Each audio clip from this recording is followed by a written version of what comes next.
We've got a fun topic today. I'm excited to launch this one, and it's just going to be a question. Here it comes. Are you ready? Are we embracing stupid? We begin our podcast right there. Welcome, all of you fantastic dental podcast listeners, to the My Practice, My Business Dental Podcast Show, where we help dentists profit and thrive with excerpts from the clinical business of dentistry training here at My Practice, My Business. We'll be addressing and answering questions with current trends dentists and their teams face each and every day in their pursuit of this wonderful career we call dentistry. And now the host of our show, the clinical director and president at My Practice, My Business, Dr. Rob Thorup. We've got 7 points we want to make on this podcast today, and it's going to be kind of a fun one. Don't get all bent out of shape if I ruffle some of your feathers, but I think it's definitely worth talking about. Point 1. I belong to a few Facebook groups, and I see dentists continually complaining about dental insurance reimbursements. Surprise! I just saw one where the dentist for the first time realized that one of their third-party payers is down-coating composite fillings to amalgam and only paying out for a one-surface composite fee, no matter how many surfaces are involved on an anterior tooth. It's crazy, I know. It's like, wow, you just had that epiphany now? So I've been doing this for how many years? But hey, they aren't increasing their premium fees to their clients so that they can reimburse their contracted dentists more fairly for the services that we provide, right? Instead, they're forcing us dentists on their panel to pay for their clients' dental care. What's sad is we're allowing that to happen as a profession. Most feel that the only way to deal with the dental insurance companies is to simply drop their plans. Just go fee for service is what most thought leaders on these Facebook groups are saying. And our dental associations are telling us, and I often ask myself, why there are only 2 entities in the dental consulting sector that actually teach what we do here at My Practice, My Business, and they just barely scratch the surface compared to what we do here. And the other dental consulting person attempting to instruct our colleagues on offering and charging for choice, he's not doing it correctly, meaning not following third-party contractual protocols, nor following state laws. But I got to give him a hand. At least he's trying. There's a couple people that got the idea, but they just don't have I just don't think they've read the contracts. I don't think they know what's in the contracts and what has to be stated when offering choice, but that's another question, or another topic, I should say. So I posed this question to my sweetheart, Tracy, and I said, why don't other consultants at least attempt to teach what we teach, or at a minimum, learn and investigate what we know? Tracy answered my question. It was simple. She stating that it's really easier just to teach traditional dental consulting tactics and hand-holding skills is what she called it. Offices believe that learning traditional protocols will increase their profit margins. At least that's what they're told by the consultants. And then they spend thousands of dollars with these consultants, and yet they rarely increase cash flow or net profitability to the practice, that it's not directly tied to overhead costs. In other words, in my opinion, they go full speed ahead nowhere. So point 1, are we embracing stupid? Point 2, our lovely American Dental Association, they continue to see membership decline. Why, we ask? Well, a lot of us why don't they ask the right questions? But there are many reasons for the decline. And one significant reason is that dentists are tired of an association that promises to represent us as a profession, yet they rake in money from dental insurance companies with the leasing of the CDT codes to those third-party payers. That's common knowledge. Because of that conflict of interest, they have to play both sides, and I don't blame them, meaning they have to attempt to represent our interests as member dentists, while at the same time, they got to maintain their business association with the dental insurance companies, all in the name of financial interests for the association as a whole. Think about it.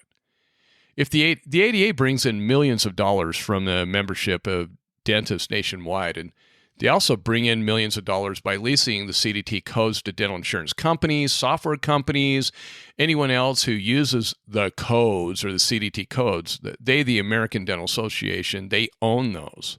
So they bring in money through that.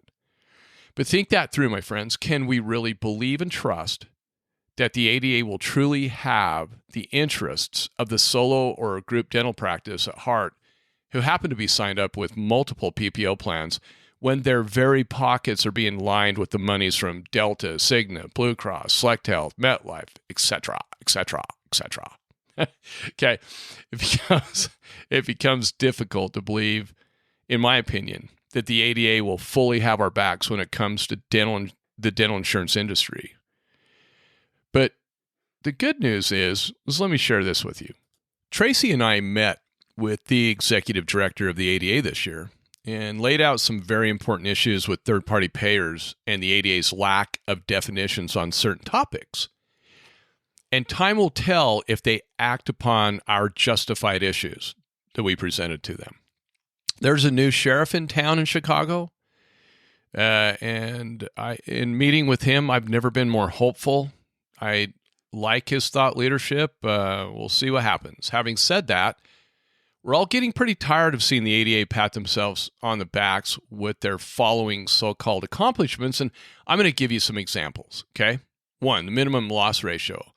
This will have little to no impact on raising reimbursement rates to those of us on PPO plans. And how would you like it if the ADA or the federal government told you how profitable you're allowed to be with your dental business? And that's exactly what the MLR, minimum loss ratio law, does. And I believe it's anti-capitalism at its best, and it does nothing for the average solo and group practice, let alone the corporate dental entities. Then there's the Docs Act, and I kind of like this one, though. The ADA has been on this legislation, though, for many, many years. It's supposed to make federal plans subject to non-covered service laws that you and I enjoy on a state level. We have non-covered service laws in, over 45 states, I believe, now. Meaning the insurance companies cannot regulate or tell you can't charge a patient when a service is not covered yet. The large majority of dentists have no idea how to apply that. The question I have is this: will there be limitations on the Docs Act? And from what I've read so far, it's only applying to Medicare and Medicaid plans and not with self-funded plans, which could protect dental insurance companies for calling all of their plans self-funded or federal plans. Imagine that. I hope the Docs Act covers all federal dental plans, or at least it should. And these federal plans make us write off so many procedures that it's no wonder why dentists run from them, or at least they try to. Will the ADA do the right thing for the large majority of us in practice on that? And time will tell. The next point is the overturning of the McCarran-Ferguson Act and all that multi-million-dollar ADA venture with our dues and fees that we pay them. All that it accomplished was their control of the CDT codes from dental insurance companies who were threatening to create their own codes for dental billing purposes. They tell you it prevents collusion with dental insurance companies, but insurance companies already have a workaround with this overturning of the law. Tracy and I have witnessed firsthand the software that dental insurance companies use to circumnavigate the law to set their fees and prevent collusion. It's quite brilliant on the dental insurance companies' operational tactics. I'm impressed how they did that. I could list so many other actions and inactions by our dental association that negatively affect the practice of dentistry, but time constraints don't allow that. One only needs to read the ADA morning huddles and financial weekend reports to see just how useless the information being reported is to the large majority of us in private practice of dentistry. Yet, here is the great reveal. You and I still pay membership fees to this entity, which sometimes appears to be a facade covering avarice, wallowing in quagmires of lackluster leadership and fiduciary interests that seem to play against our profession and not for it. How many thought leaders over the years have clearly pointed this out, and yet you and I keep writing checks every year to support this nonsense. However, all is not lost. It's not complete nonsense, but it's a lot. There seems to be a major change in the thought leadership at the American Dental Association, and as to date, I'm cautiously optimistic at what the ADA just might accomplish from 2024 to 2027. Tracy and I were privileged to learn about some pretty awesome things that will truly be great for all of us if they just can stay the course. 3 to 4 years from now, and hindsight will determine if we are embracing stupid there. Point 3. How many of you know what a LEPAT is in the dental insurance industry? And the term LEPAT stands for the least expensive professionally accepted treatment, meaning the cheapest possible way to do a procedure that is barely clinically acceptable. Let me say it this way. The dental insurance companies set their reimbursement fees to you and I for the use of the cheapest materials, medications, technology, and treatment options on their clients who happen to be our patients. So if you're using the most expensive materials, medications, technology, and treatment options on your patient base that has dental insurance, are you somehow recovering additional money for those more expensive, better services? If you're not, you are, pure and simple, a business idiot if you're not collecting more for the expensive products and services. No business in the world would do that. Now, don't get all offended by my statement of being a business idiot. Let me say it again. You run a business, stupid. I didn't say dental stupid. I said business stupid. I believe, personally, that the large majority of dentists in this country try hard every day to do the best they can on the patients they serve. So, drop your dental egos, as I say it one more time. If you are placing, let me say it this way. If you are placing Straumann, Nobel, Filtech, using rotary instruments for root canal therapy, placing bioceramic sealers, using Scotch Bond 2 or Clearfill SE Bond, hiring the best dental team members, purchasing technologies such as CAD-CAM, lasers, CBCT, and not being paid fairly for their use, you are a bloomin' idiot of business stupidity. You would certainly fail any MBA program across this wonderful country, or at least I would hope the instructors would fail you with the above-mentioned business decisions you currently are making. Early in my career, I was fortunate enough to be trained by the regional manager of Blue Cross Blue Shield in 1991 on how to charge their clients, my patients, an additional fee for any upgraded procedure that exceeded the LEPAT reimbursements. It's only been in the last several years that a small majority of dentists nationwide have dropped their status quo business philosophies and have been engaged in wanting to learn business principles on how to be profitable with PPO plans. What about the large majority of dentists, though? Where are they on their business journey? Not being profitable with procedures in our dental practices is exactly how corporate dentistry preys on the unknowing solo dental practitioners. They go after those struggling practices because that's who they make promises of wealth and fortune, but rarely deliver. Are we embracing stupid? Point 4. We see over 45 states with non-covered service laws in them, yet the large majority of dentists have no idea how to apply them against dental insurance companies. In fact, we see the bullying tactics of dental insurance representatives beat up the office managers or front office team members when they attempt to use the laws to hold their ground in receiving a fair fee from the dental services they provide their insured patients.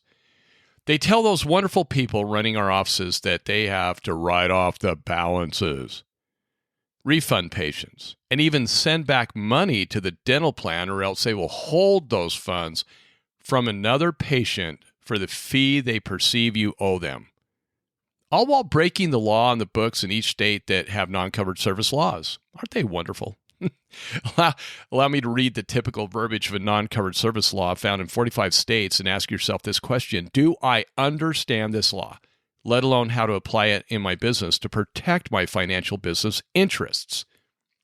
Here's Utah. By the way, they all read the same. Very, very close. A contract between a dental plan and a dentist to provide covered services may not prohibit a dentist from offering or providing non-covered dental services to a covered individual at a fee determined by the dentist and the individual who will receive the non-covered services. Check out this law that is supposed to protect the doctor-patient relationship and the quality of care that can and should be provided for fair and equitable value. This actually comes from the state of Washington. Quote, a health carrier may not prohibit its enrollees from contracting for services outside the health care plan. Notwithstanding any other provision of law, no health carrier subject to the jurisdiction of the state of Washington may prohibit directly or indirectly its enrollees from freely contracting at any time to obtain any health care services outside the health care plan on any terms or conditions the enrollees choose. Nothing in this section shall be construed to bind a carrier for any services delivered outside the health plan. That's fine. The provisions of this section shall be disclosed pursuant to law number 4843095. The insurance commissioner is prohibited from adopting rules regarding this. What does that mean? It's just a power play on non-covered service laws. I love that. So if these laws are on the books and if state law trumps contractual law, and if these dental plans are not federal or self-funded plans, then why does the ADA and your state dental associations not come to your defense against these dental insurance companies? Why are they not actively telling these asinine third-party payers to back the hell off of their association members? Why are you not pushing back when the law is actually on your side? Are you going to read your PPO contracts? You know, the ones you've never read, let alone understood when you signed the agreement, and your state dental laws? Or are you going to continually publish your well-intended diatribes on the Facebook groups, beat your chest about dropping dental plans, and then keep doing the same old shiz day in and day out? Do you know how to push back on the dental plans you take? And have you ever received the type of business training we teach here at My Practice, My Business that instructs you on how to be paid fairly for the services you provide, ethically, legally, and morally? Or are you going to bury your head in the sand of misinformation and not hold your state dental association leaders accountable? If you do not raise your voices loud and clear, are you embracing stupid? Point 5. Don't you just love fear-mongering?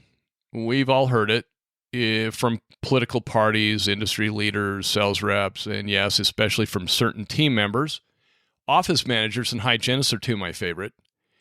They both like to state, if I leave this practice, all of my patients, that just makes me froth, will follow me wherever I go. End of quote there. They use that phrase to get their way with salary negotiations, time off, the firing of employees they deem a threat to their existence, and other such nonsense. I just thought of another one, and that is the raising of fees or wanting to collect more from the patient for services you already are upside down on. We hear phrases from office managers like this, quote, how can we raise or collect additional fees from our patients that are already financially struggling? End of quote. Or the hygienist who refuses to do their own recall when they have gaps in their schedules and threaten to quit if you require them to get on a phone and call a patient schedule. I know. I'm only touching the tip of the iceberg. We all see fear-mongering with our dental associations. We've all heard it. They state that if you don't pay your dues and support your state and national dental association, then you're just reaping the benefits off the backs of those who are paying members. Or they state having an association is better than not having one. One of my favorites is when they list their accomplishments on your behalf. Just look at the ADA Morning Huddle again, and you'll see the BS the association deems important. You know what political leaders and ADA dental leaders have in common. Do you want to know what they have in common? They are both so out of touch with reality, with the day-to-day struggles with the average dental practice, with the day-to-day struggles with the average citizen and their families. And they waste time and money, your money. Now that I beat them up and alienated myself from my friends at the Utah Dental Association, I want you to know that most of their fear-mongering is actually somewhat in reality, but not in every state. Utah has a very proactive association, unlike the majority of them in the nation. The state associations, in my opinion, are fragmented. Just go to an ADA delegate meeting and you'll understand my accurate stance on this issue, period. Every dental survey you see lists insurance reimbursements and deceitful dental insurance tactics within the top 3 concerns nationwide with all of you dentists out there. They're in the top 3. Third-party payers is like number 1 almost all the time. Staffing shortages are often in the top 3 right now also, but we can overcome those. The first 2 the ADA could tackle if they really wanted to. They could be proactive instead of reactive.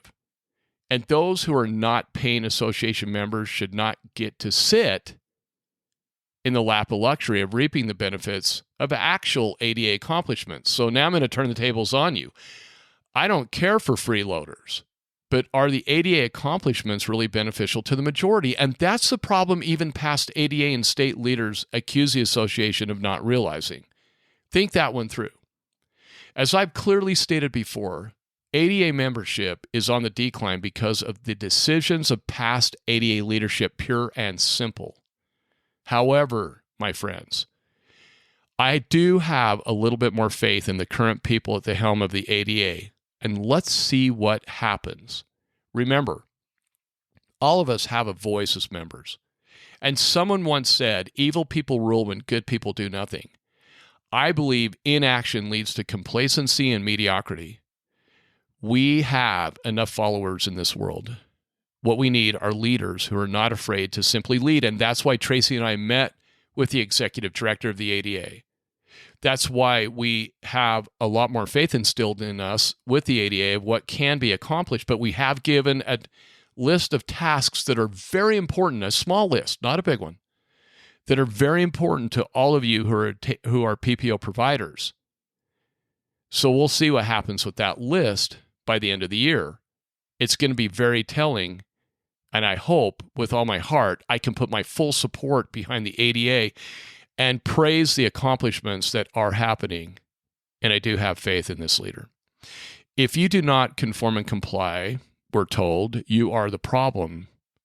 If you speak out against entities who have lost their moral compass, who have cheapened their values, you are the problem. How has the cheapening of corporate values worked out for, companies like Disney, Boeing lately, let alone our society over the last 4 years of political policy? It doesn't take a mental giant to see the effects of such nonsense. So I'm going to ask again, am I embracing stupid? Are we embracing stupid? I'm applying a lot of faith this year in our associations. Let's see what happens. Point 6. Why do so many, before I go to point 6, I am a paying member of the ADA and probably will continue because I see the good they do in addition to the bad. And I'm just the one paying for the good stuff. You guys are paying for the bad stuff. I'm just kidding. But I hate freeloaders. I do not respect freeloaders. And many need to knock that crap off. Now, point 6. Why do so many solo dentists take the stink bait offers of DSOs without investigating what they are or will be, giving up when swallowing the hook, line, and sinker to these predators, and I call them predators?